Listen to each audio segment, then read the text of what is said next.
આજે પાયથોનમાં વાત કરીશું લૂપિંગ, જ્યાં looping statements, while loop, for loop, nested loop આ દરેકને વારાફરતી જોઈશું. સૌથી પહેલા વાઇલ લૂપ. પાયથોનમાં વાઇલ લૂપનો ઉપયોગ ચોક્કસ શરત પૂરી ન થાય ત્યાં સુધી પુનરાવર્તન કરવા માટે થાય છે.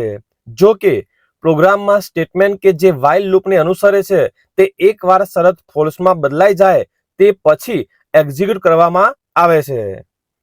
Syntax: while condition code block.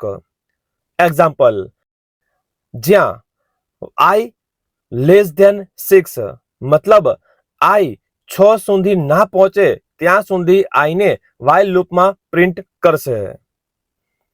તે જ રીતે આગળ જોઈએ ફોર લૂપ. પાયથોનમાં ફોર લૂપ એ પાયથોનના લિસ્ટ, ટ્યુપલ, ડિક્શનરી અથવા અન્ય પુનરાવર્તિત ઓબ્જેક્ટ દ્વારા પુનરાવર્તન કરતી વખતે કોડ બ્લોકને વારંવાર ચલાવવાના માટે ડિઝાઇન કરવામાં આવ્યું છે. ક્રમમાંથી પસાર થવાની પ્રક્રિયાને પુનરાવૃત્તિ તરીકે ઓળખવામાં આવે છે. Syntax: for value in sequence અને કોડ બ્લોક. એક્ઝામ્પલ: અહીંયા જોઈ શકાય fruit array apple, banana, cherry. For x in fruits મતલબ જ્યાં સુધી બધા ફ્રૂટ્સ ના આવી જાય ત્યાં સુધી પ્રિન્ટ એક્સ. તો આ પ્રકારે ફોર લૂપને ચલાવી શકાય છે.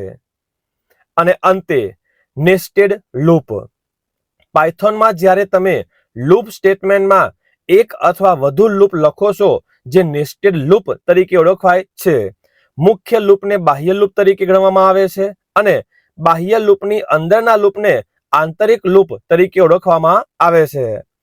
જેમાં એક્ઝામ્પલ: એડીજે એરે જ્યાં રેડ, બિગ અને ટેસ્ટી.